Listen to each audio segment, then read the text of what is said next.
Very good evening class. Welcome to our YouTube channel RPSC bio academy. हम जो topic पढ़ रहे थे वो पढ़ रहे थे माइक्रोस्कोपी, और माइक्रोस्कोपी में हम ट्रांसमिशन इलेक्ट्रॉन माइक्रोस्कोप को पढ़ चुके थे। अब हम पढ़ेंगे scanning electron microscope.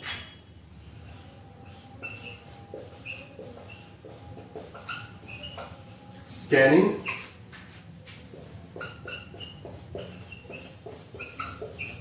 Electron microscope. Scanning electron microscope की अगर मैं बात करूं तो पहली चीज ये 3D इमेज बनाता है।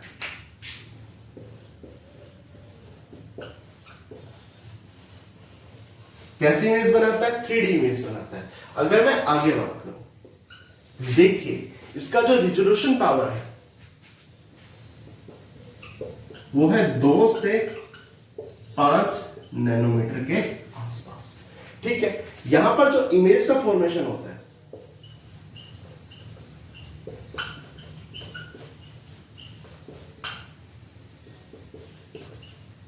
इमेज का फॉर्मेशन होता है वो 2 तरीके से होता है, या वो 2 प्रकार के इलेक्ट्रॉन की वजह से होता है। पहला होता है secondary electron,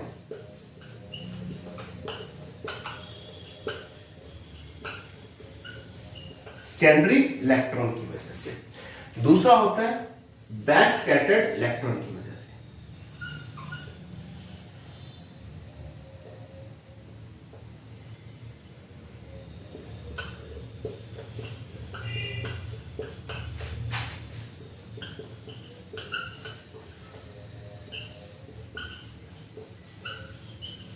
back scattered electron की वजह से। स्कैनिंग इलेक्ट्रॉन माइक्रोस्कोप की अगर मैं बात करूं तो पहली बात यहां पर 3D इमेज का फॉर्मेशन होता है। ठीक है, रिजोल्यूशन पावर कितना है? 2 से 5 नैनोमीटर। यहां पर जो इमेज बनेगी वो या तो secondary electron plus back scattered electron दोनों के कारण इमेज का फॉर्मेशन होगा। अब आगे चलते हैं।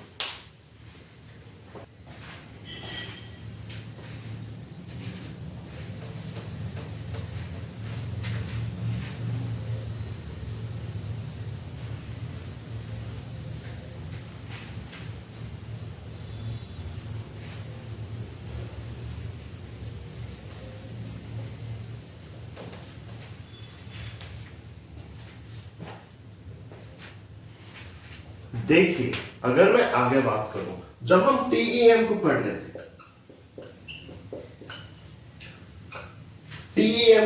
थे, तो हमने टीईएम के बारे में क्या पढ़ा था? यहां जो इमेज फॉर्म होती थी वो फ्लोरोसेंट, या हम जिसे क्या कह सकते थे? Photographic plate.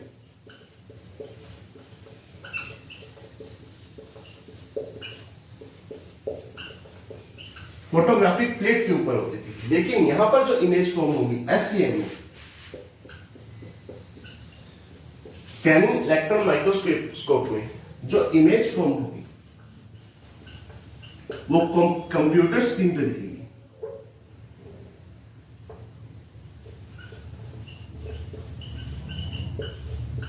कहां दिखेगी? कंप्यूटर की स्क्रीन पर दिखेगी। यहां पे भी वैक्यूम की रिक्वायरमेंट होती है। वैक्यूम की रिक्वायरमेंट होती है, यहां पर भी हमें वैक्यूम की जरूरत पड़ती है। यहां पर भी इलेक्ट्रॉन की बीम का यूज किया जाता है।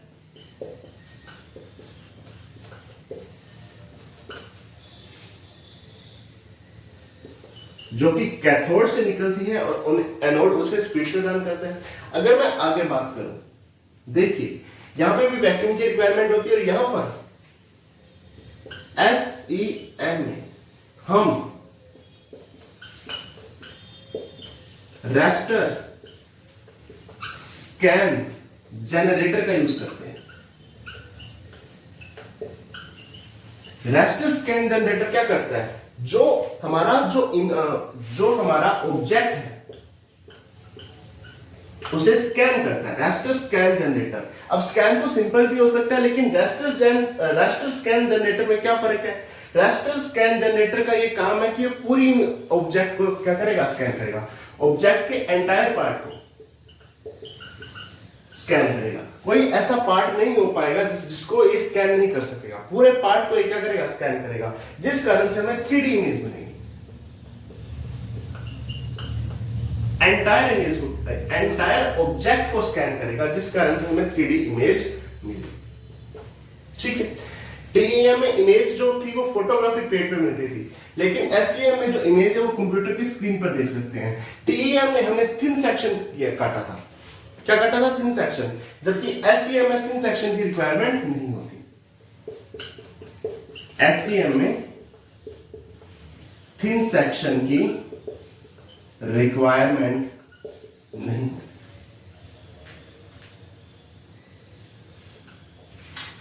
ठीक, यहां पर भी वैक्यूम की रिक्वायरमेंट होती है, यहां पर भी इलेक्ट्रॉन बीम डाला जाता है। एसईएम में रास्टर स्कैन जनरेटर का यूज किया जाता है, जो कि एंटायर ऑब्जेक्ट को स्कैन करता है, जिस कारण से हमें 3D इमेज यहां पर मिलती है। अब हम इसका जो इंस्ट्रूमेंट है उनको देखते हैं।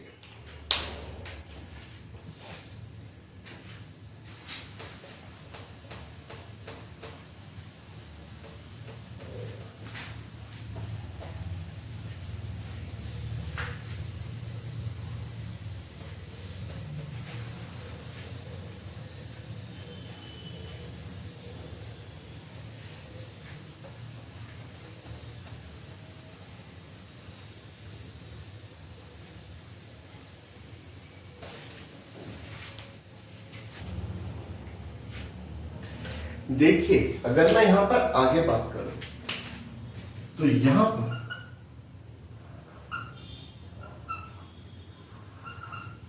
ये होगा थर्मियोनिक कैथोड।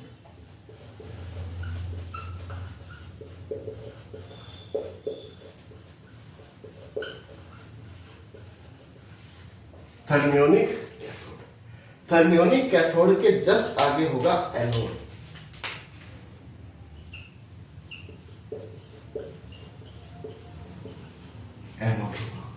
देखिए, स्कैनिंग इलेक्ट्रॉन माइक्रोस्कोप जो है, इसकी स्ट्रक्चर बहुत कॉम्प्लेक्स स्ट्रक्चर होती है। मैं इसे सिंपल वे में समझा रहा हूं, ठीक है? तो मैं वो कॉम्प्लेक्स स्ट्रक्चर नहीं बना रहा, मैं बेसिकली एक सिंपल स्ट्रक्चर के रूप में इसको समझा रहा हूं। यहां पर इलेक्ट्रोमैग्नेटिक लेंसेज आ गई।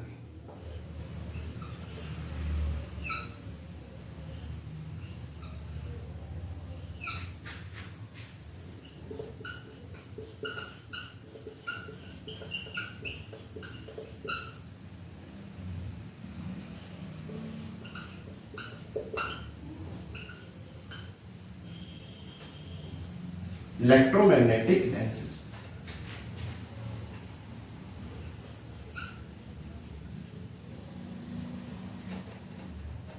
नीचे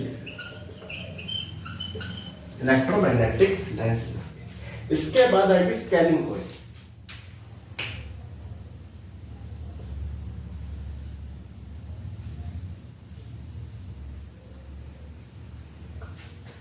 स्कैनिंग कॉइल है,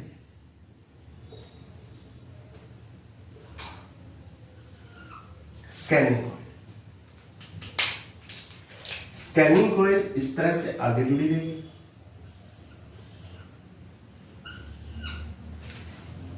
और ये इस तरह से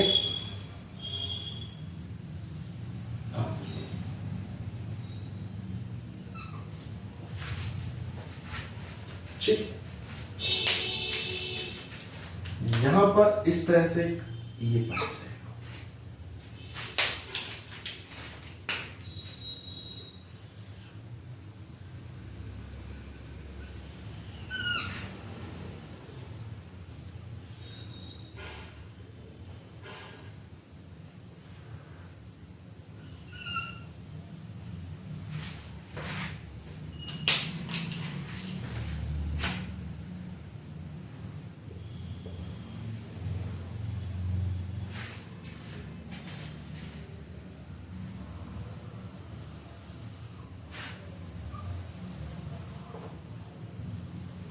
ये है स्पेसिफिक। क्या है? स्पेसिफिक। ये एक्स रे की बीम। ये जो कॉइल है इसे कहेंगे स्कैनिंग कॉइल।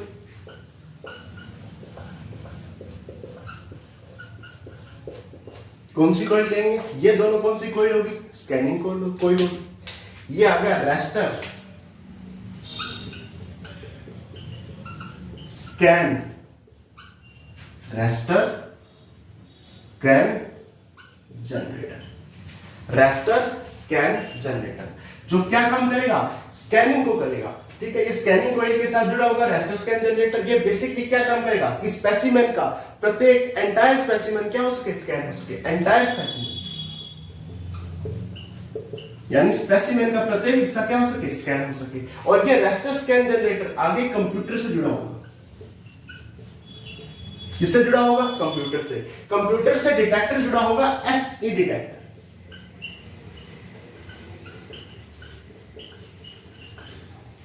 एसई डिटेक्टर, और ये होगा X ray detector.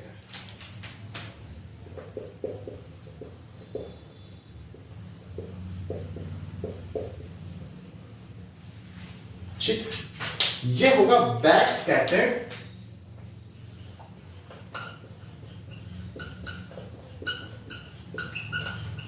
Electron detector.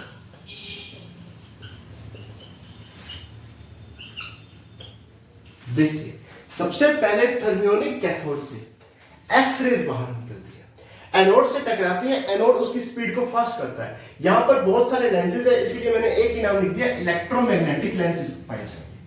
ठीक है, जो कि आगे स्कैनिंग कोइल में यहां पर आएंगे। स्कैनिंग कोइल बेसिकली इसे सीधा स्पेसिमेन पे डालने की कोशिश करेगी, और स्कैनिंग कोइल के साथ रास्टर स्कैन जनरेटर होगा, जो कि इसको स्कैन करेगा, एंटायर पूरा स्कैन करेगा, और इसका जो किसको देगा, यहां पर डाटा कंप्यूटर को, यहां पर डाटा यहां पर मिलेगा। यानी कि पूरी तरह से स्कैन करने का काम कौन कर रहा है, रास्टर स्कैन जनरेटर कर रहा है। कंप्यूटर यहां पर एससी डिटेक्टर से जुड़ा होगा। किसके साथ जुड़ा होगा, एसई डिटेक्टर के साथ, सेकेंडरी इलेक्ट्रॉन डिटेक्टर के साथ। यहां पर जैसे ही यहां पर इलेक्ट्रॉन यहां पर स्पेसिमेन पे गिरेंगे तो सेकेंडरी इलेक्ट्रॉन्स बाहर निकलेंगे।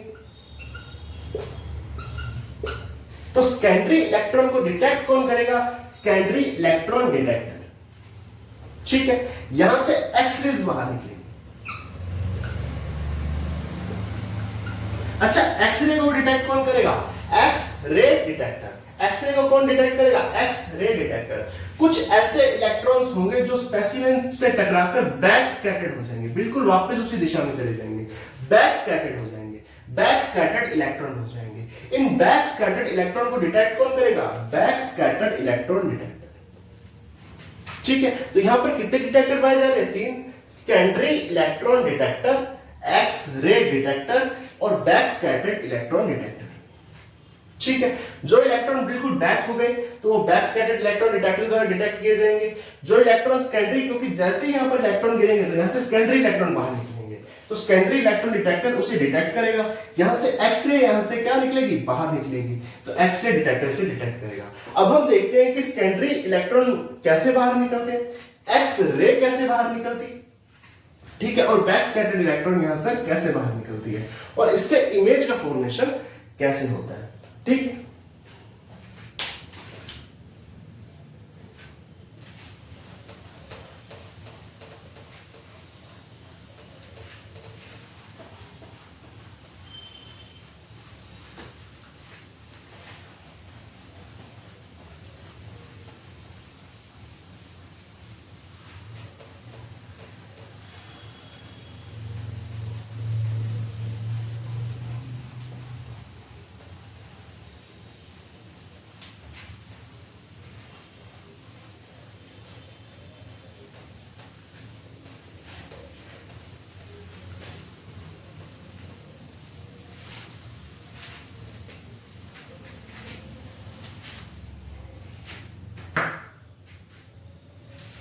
देखिए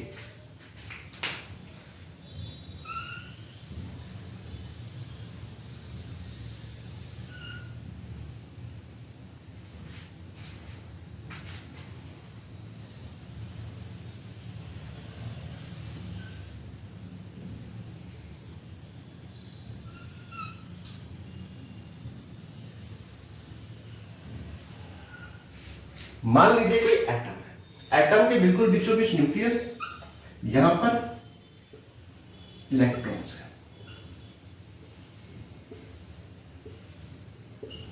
इलेक्ट्रॉन्स, ठीक है, यहां पर इलेक्ट्रॉन की बीम ही तो आ रही है, ये इलेक्ट्रॉन की बीम यहां पर आ रही है।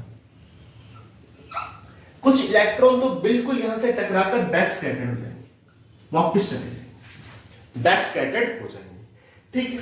कुछ इलेक्ट्रॉन यहां आएंगे, इस इलेक्ट्रॉन से टकराएंगे, ये इलेक्ट्रॉन, इस इलेक्ट्रॉन से कोलिजन होगा। कोलिजन का मतलब ऐसे परफेक्ट कोलिजन नहीं होगा, यहां पर क्या होगा, इलेक्ट्रॉन और इलेक्ट्रॉन के मध्य रिपल्शन होगा, जिससे दोनों ही इलेक्ट्रॉन यहां पर बाहर आ जाएंगे, ठीक है। जब जैसे ही इस एटम पर ये जो इलेक्ट्रॉन का बीम टकराएगा तो ये इलेक्ट्रॉन बाहर आ जाएगा, इसे कहेंगे सेकेंडरी इलेक्ट्रॉन।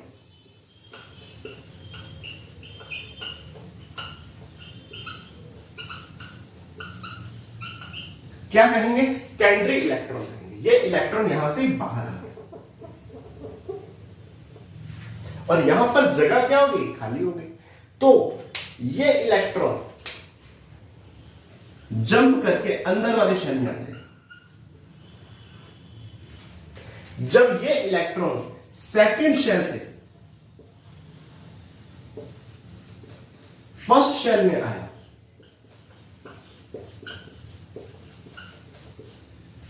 सेकंड शेल से फर्स्ट शेल में आया, सेकंड शेल से फर्स्ट शेल में आया, तो यहां से एक्सरे बाहर निकलेगी या एनर्जी क्या होगी, बाहर निकलेगी, एक्सरे के रूप में एनर्जी बाहर निकलेगी। तो यहां पर एक तो सेकेंडरी इलेक्ट्रॉन बाहर निकले, एक जो इलेक्ट्रॉन सीधा बैक स्कैटर्ड हो गया वो इलेक्ट्रॉन यहां से बाहर निकल रहा है, एक एक्सरे के रूप में एनर्जी बाहर निकल रही है। एक्सरे के रूप में एनर्जी कैसे बाहर निकल रही है, जब सेकंड शेल वाला इलेक्ट्रॉन फर्स्ट शेल में जाएगा, जब सेकंड शेल वाला इलेक्ट्रॉन फर्स्ट शेल में जाएगा तो यहां से एनर्जी रिलीज होगी एक्स-रे की फॉर्म में। हमारे पास तीन डिटेक्टर थे, एक था सेकेंडरी इलेक्ट्रॉन डिटेक्टर जो सेकेंडरी इलेक्ट्रॉन को डिटेक्ट करेगा, एक हमारे पास एक्स-रे डिटेक्टर है जो यहां से आने वाली एक्स-रे को डिटेक्ट करेगा, एक बैक स्कैटर्ड इलेक्ट्रॉन डिटेक्टर है जो इलेक्ट्रॉन बैक आ रहे हैं, ठीक है, यहां से टकराकर क्या आ रहे हैं, बैक आ रहे हैं, उनको डिटेक्ट करेगा। अब इमेज का फॉर्मेशन कैसे होता है उसको देखते हैं।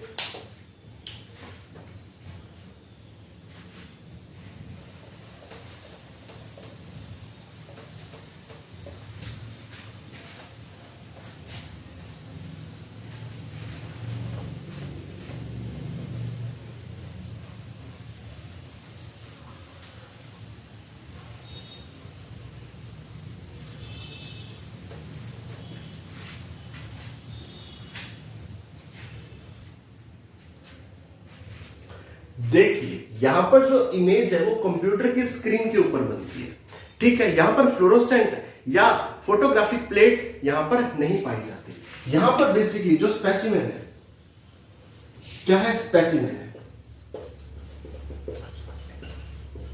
इस पे इलेक्ट्रॉन का बीम आ रहा है,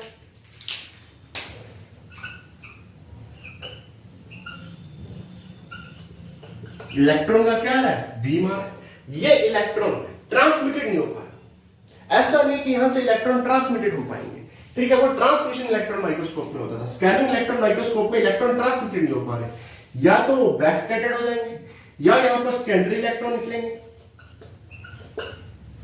ठीक है, या यहां पर एक्सरे के फॉर्म में एनर्जी बाहर निकलेगी। और इन तीनों चीजों को, चाहे वो बैक स्कैटर्ड इलेक्ट्रॉन है, चाहे वो सेकेंडरी इलेक्ट्रॉन है, चाहे वो एक्सरे है, उनको डिटेक्ट करने के लिए डिटेक्टर पाए जाते हैं। जिस जगह पर सेकेंडरी इलेक्ट्रॉन या बैक स्कैटर्ड इलेक्ट्रॉन ज्यादा आएंगे वो हिस्सा कैसा होगा, ब्राइट होगा। जहां पर इलेक्ट्रॉन ज्यादा वापस आ रहे हैं, चाहे वो बैक स्कैटर्ड इलेक्ट्रॉन है, चाहे वो सेकेंडरी इलेक्ट्रॉन है, अगर इलेक्ट्रॉन ज्यादा आ रहे हैं तो वो कैसा हिस्सा होगा, ब्राइट होगा, और जहां पर इलेक्ट्रॉन कम आ रहे हैं वो कैसा होगा, डार्क होगा, इलेक्ट्रॉन लेस आ रहे हैं। इस तरह ब्राइट और डार्क द्वारा हम इमेज का फॉर्मेशन करते हैं। यहां पर हमने एक बात क्या की थी, रास्टर स्कैन जनरेटर पाया जाता है जो हर हिस्से से उसे क्या करता है, स्कैन करता है। तो हम यहां पर 3D इमेज प्राप्त करते हैं। इमेज कैसी है, 3D इमेज मिलेगी। इमेज कैसी मिलेगी, 3D इमेज मिलेगी। एक बात बताओ, क्या यहां पर अंदर की तरफ इलेक्ट्रॉन जा रहे हैं, क्या नहीं जा रहे, केवल सरफेस पे रह रहे हैं, केवल सरफेस के ऊपर रह रहे हैं। इसीलिए स्कैनिंग इलेक्ट्रॉन माइक्रोस्कोप का जो यूज है वो सरफेस स्टडी के लिए किया जाता है। सरफेस स्टडी या मैं यूं कहूं तो टोपोग्राफिक स्टडी।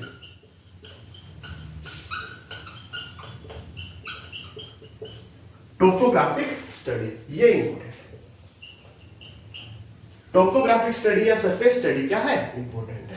सरफेस स्टडी या टोपोग्राफिक स्टडी का मतलब क्या है कि केवल सरफेस की स्टडी हो पाएगी, इंटरनल स्ट्रक्चर की स्टडी यहां पर इतनी डिटेल में नहीं हो पाती, क्योंकि यहां पर इलेक्ट्रॉन अंदर ही नहीं जा रहे, सरफेस से टकरा कर तो बाहर आ रहे हैं। ठीक है, तो सरफेस स्टडी हो पाएगी या कैसी स्टडी हो पाएगी, टोपोग्राफिक स्टडी हो पाएगी। इमेज कैसी बनेगी, 3D इमेज बनेगी। इसके यूजेस देखते हैं।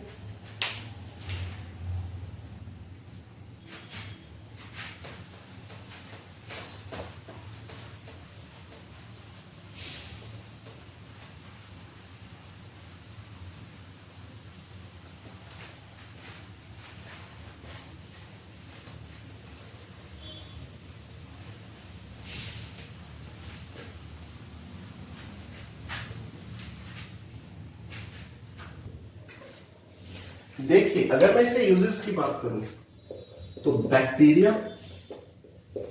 या वायरस की 3D इमेज बनाना,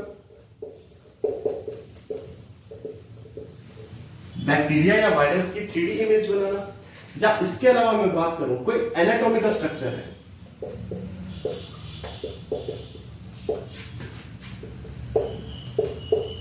उसकी सरफेस की स्टडी,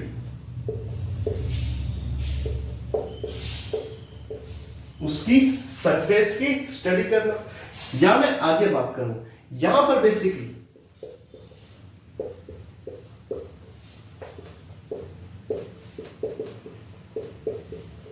टोपोग्राफिकली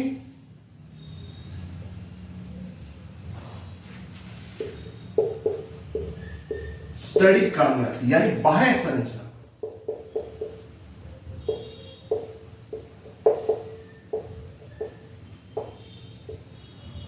बाह्य संरचना यहां पर हम बेसिकली बाह्य संरचना की स्टडी यहां पर कर सकते हैं।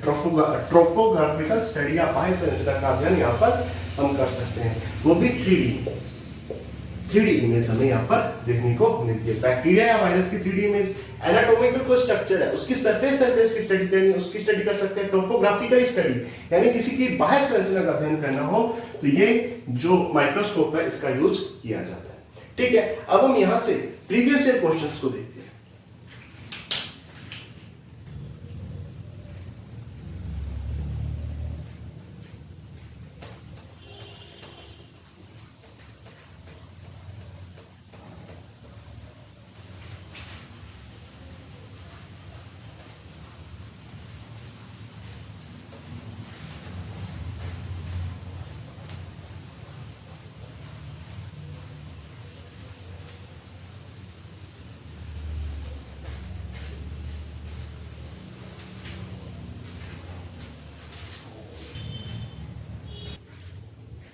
देखिए, ये क्वेश्चन आरपीएससी फर्स्ट ग्रेड 2022 यानी पिछली बार जो फर्स्ट ग्रेड हुई थी उसमें आया हुआ है। ग्रेड 1 2022 में आया हुआ क्वेश्चन है। व्हाट टाइप ऑफ माइक्रोस्कोपी, इसमें से कौन सी ऐसी माइक्रोस्कोपी है जिसे आप यूज करेंगे जब आप चाहते हो ए टोपोग्राफिकल इमेज को चाहते हो, यानी 3D इमेज को चाहते हो आपके सैंपल की। तो हम जानते हैं कि टोपोग्राफिकल और 3D इमेज कहां बनती है, scanning electron microscopy. Thank you.